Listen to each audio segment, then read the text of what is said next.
Last-minute preparations are underway for a patriotic celebration that brings locals and tourists to the area.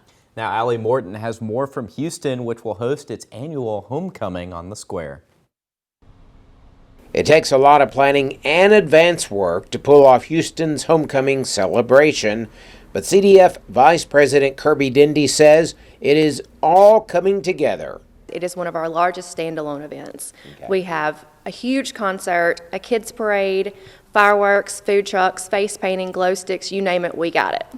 This year's homecoming takes place June 28th on Houston's historic town square. Lisa Callahan is manager at Factory Connection. She says the annual Houston homecoming is great for the town and for local businesses. We have lots of families come in who have families here, and then we have people that just come in general just to get a hometown feeling. Right. We always have lots of new customers come in, and it's fun to talk to people and find out where they're from. Houston homecoming is always a big deal for locals, out-of-town visitors, and businesses. And this year, organizers are issuing a challenge. We want to encourage everyone to invite 3 people to Houston Homecoming this year that normally wouldn't come, and that means you too, Allie. I'm expecting people there. I think I've been to it, though, before. You have, right? But you can come back and invite 3 new people. Bring Robin. So grab a chair and meet on the square for Houston Homecoming 2025. Telling your story in Houston, Allie Martin, WCBI News. Now you can all head to Houston on June the 28th with a kids parade, and it wraps up with a fireworks show that night. So super fun stuff happening in Houston. Yeah. And in more news, the Miss Mississippi Teen Volunteer Pageant is coming up in July. And the Miss Mississippi Volunteer organization that hosts it is dedicated to empowering our young women. So they do this by providing service-oriented scholarships to women through the state. Now, pageant contestants have to complete a SERVE initiative to qualify. One of those pageant contestants is Sailor Huey, who is raising money for an organization close to her heart. She got a few business owners in her hometown of Pontotoc to donate 10% of their profits from one day of sales to the Shine Foundation. The Shine Foundation raises funds and awareness for kids with special needs and their families. Huey says she is doing this because she feels that everyone should have a chance to be included. My goal here is just to really educate younger generations about how to treat kids with special needs and just how to make them feel like they're a part of like everything, because I know at times them and their families, they feel just very isolated, and I hate for anybody to feel like that. Now, Huey will also be volunteering at a nursing home in Pontotoc as part of her SERVE initiative. So we've had several pageant girls here, and I think the ideas that they come up with are so interesting, and just how they give back to the community. And I know your girlfriend, she's a pageant girl. Yeah. Did she, for her specific pageant, did she have to raise awareness or have a foundation? She didn't have to have a cause. The circuit she went in was, you know, one without a talent and one without a cause. It was more for her own confidence that she did it. Yeah, but I know that pageant girls all across America are very dedicated to all sorts of causes. It's super interesting, and we have so many wonderful pageant girls, I feel like, in our area and surrounding area that it's just awesome to see them do what they do. But Charlie, let's take a quick look at your weather. It's a little sun shining today. Yeah, the sun is certainly shining, although not quite as much as it could be. If you notice, we've got some high clouds in the area. The warmth is staying with us. The humidity is eventually going to start to ramp up, folks. That starts for us tomorrow, and as that happens, the rain and storm chances will start as well. Right now, or earlier this morning, we were sitting pretty. Some of our areas almost broke into the upper 50s. 61 was our low in Corinth, 62 Oxford, 63 in New Albany. That's a nice morning to spend on the porch. Still pretty nice out there, sitting in the upper 60s right now. 69 Columbus, 67 Vernon. Starkville broken into 70, 71 in Philadelphia, and 67 in Eupora, 66 Tupelo. So still a nice morning out there. We've got a nice day ahead. Highs in the upper 80s, and rain chances stay well south.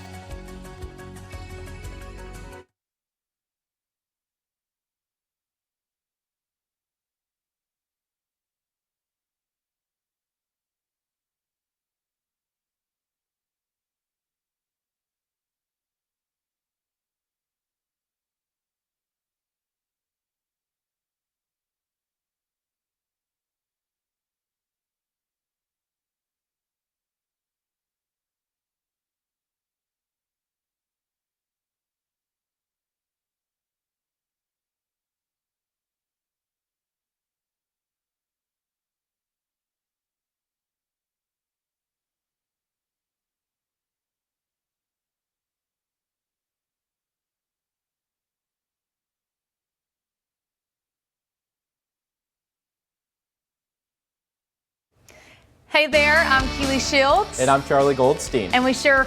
Okay.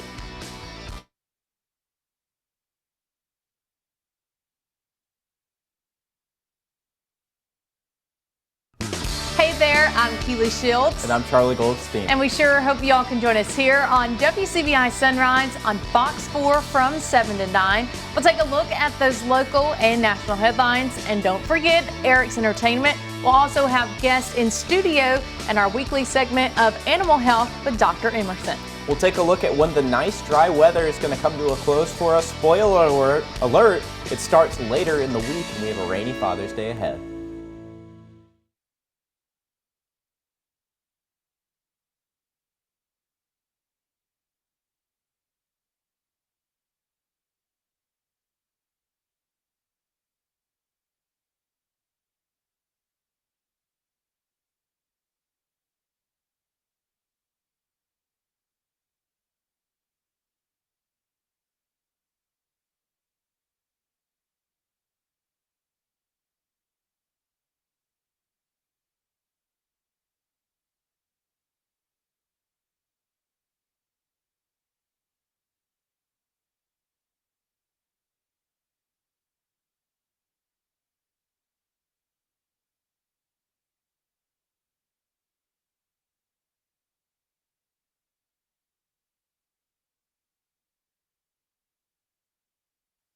Welcome back to Sunrise and Entertainment News this morning. Go-go music, Washington, D.C.'s signature sound, is getting new life in schools and beyond.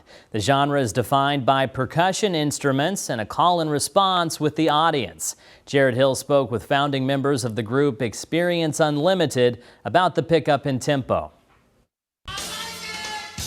Go-go music, D.C.'s high-energy, percussion-heavy genre birthed out of 70s funk. It's almost like the drum speaking to you. For the past 50 years, frontman and bassist Gregory Sugar Bear Elliott and drummer William Juju House have helped define the sound with their band EU, Experience Unlimited. Is there something about go-go, whether it's an instrument or a rhythm, that lets you say, that's it, that is go-go music? Well, it's definitely got to be the drums and the percussion and a call and response from a person like myself. Once you hear the drums and the guitar going, that's when you really get into it. We were there as EU closed out a show in Northwest D.C. with their biggest hit.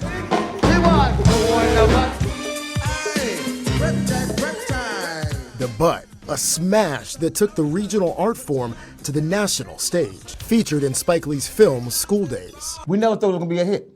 Da Butt went on to become the most recognizable song in go-go history, climbing to number 35 on the Billboard Hot 100 chart. We went beyond my dreams. For generations, go-go has been part of the fabric of DC's black culture. But in 2019, many felt the sound of go-go was being silenced. Noise complaints began to come in from a resident of a new luxury apartment building near a long-standing cell phone store, known for blasting the city's signature sound. Pushback sparked the Don't Mute DC movement. The next year, the city made go-go the official music of Washington, D.C. And this February, the Go-Go Museum and Cafe opened to help preserve the culture. Also helping the culture survive, musicians like go-go legend Shorty Corleone are teaming up with city schools to teach these students the music. We want to make sure that when we pass the baton is in good hands. Students played familiar go-go beats and even some songs influenced by go-go swing, like Crazy in Love by Beyonce. There's so much impact it has had on the community. Like, obviously you walk around and like you'll see all these murals, and it inspires me to, like, you know, teach it to other people. Connecting the music with its fans in a new way. It's not people just watching the stage. It's a relationship between the two sides, the vibe. The audience is the stage. That stage is the audience. Jared Hill, CBS News, Washington. The wardrobe of late Princess Diana is headed to auction this month. It includes her ski suit, a Dior handbag given to her by France's First Lady, and the floral dress she wore to visit children in the hospital. In total, 100 pieces will be auctioned off, considered the largest collection of royals fashion ever to be sold.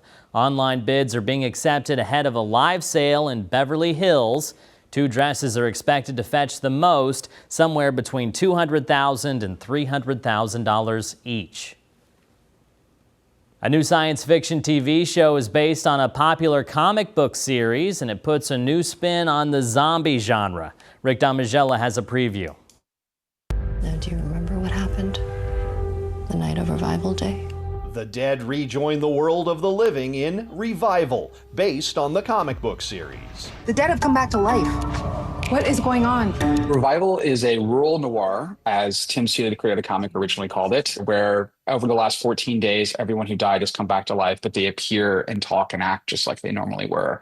And then we get thrust into a murder mystery where our victim is now alive, trying to solve their own murder. Dana is a cop in a small town just trying to be taken seriously, and she is not. And she's feeling very frustrated and wants to spread her wings. That's where we meet her. I thought it was a great story, and I love that it was, that we weren't just killing zombies. I mean, God knows we've beaten that idea to death. If anyone out there suspects anyone of being one of these revivers, they should report their whereabouts immediately to the authorities. Don't take any chances.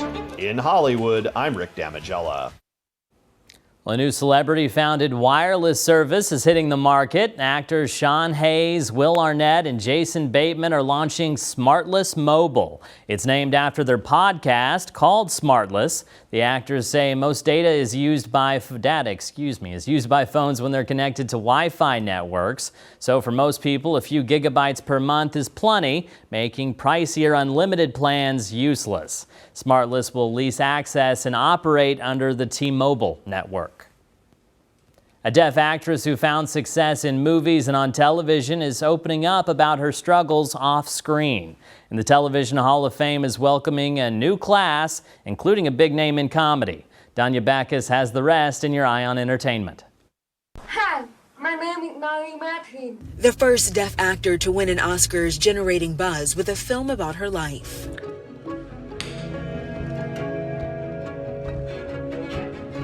The documentary Marley Matlin, Not Alone Anymore premiered at the Tribeca Festival this week. The film delves into many aspects of Matlin's life, personal and professional. Among them, how her family handled learning she was deaf and becoming a trailblazer when she won an Academy Award in 1986 for her role in Children of a Lesser God.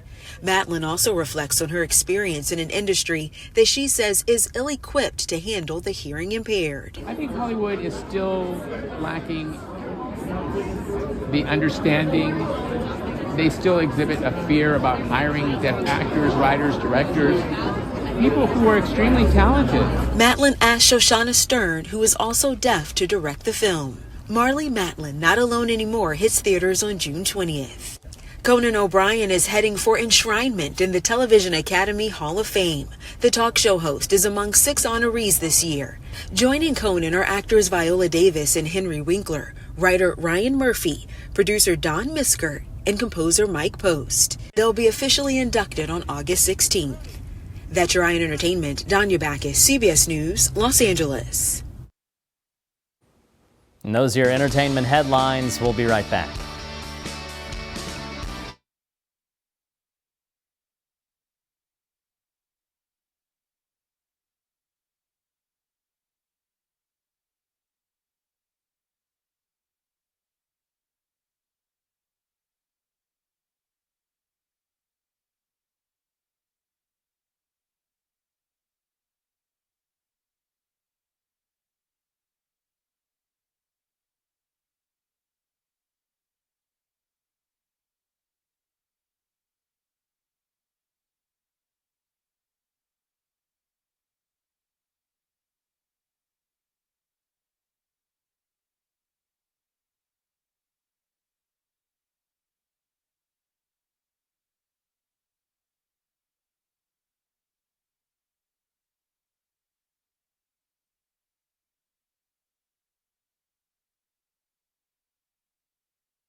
Your WCBI First Alert forecast with Charlie Goldstein.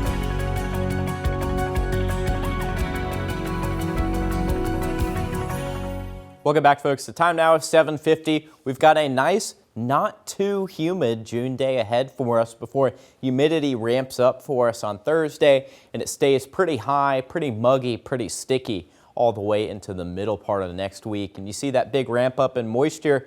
It's going to coincide with a rain chance for us. Not for today, though. We'll see lots of sunshine into the afternoon. Some showers might try and make their way up from the south. I think they're going to get stopped before they get here. I think they're going to fizzle out, and we'll just wake up Thursday morning with a little bit of cloud cover out there. It might pick up a little bit into the afternoon, and we'll start seeing some spotty shower chances late on Thursday. You can see them slowly start to pop up, and look how far apart they are. Some of them as far as 50 miles from each other. So a lot of us are not going to get any rain for tomorrow afternoon, especially around dinner time. As we get into the evening hours, though, that'll change and we'll see a lot more widespread of a rain chance. A big band of thunderstorms is expected to move in from the southwest going towards the northeast, and that will bring some spotty downpours, lots of lightning. No severe weather for us, though, which is good news. Let's go ahead and track out the next couple days after this, starting Friday morning through the afternoon. Just some scattered showers once again. Typical summer activity. A few showers here and there. Some of you get rain, some of you don't. I think Saturday will start to be a bigger event for us. Again, not talking severe weather, just most of us starting to see some rain on Saturday. We have a lot more support with a low pressure system and a cold front moving through, and that will start to increase rain chances into Saturday. For right now, though, we're seeing nice and pretty conditions out there. A little bit of haze in the sky. That's from a little bit of moisture aloft. 69 in Columbus, 64 in Corinth, 72 in Starkville, and 69 in Vernon. So a nice morning certainly for us. It'll give way to a nice lunchtime hours as well. 77 by 9 a.m. into the 80s at 10 a.m. Getting close to the mid-80s at 11 a.m. and we'll see high temperatures in the upper 80s today. Close to 90, some areas may push it. I think we stick in the 80s for here in Columbus, 89 in West Point as well, 89 Aberdeen, 89 Bruce, 88 in Oxford, 90 Winona, 90 Kosciuszko, and 90 in Carthage. So a few areas certainly going to push 90 for us. Again, get out and enjoy today while you can. It's going to be a good pool, golf, walking the dog, grilling day, anything you can think of for the summer. It's going to be good today, not so good tomorrow, and certainly not good by the weekend with scattered shower and storm chances picking up.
Telling your story.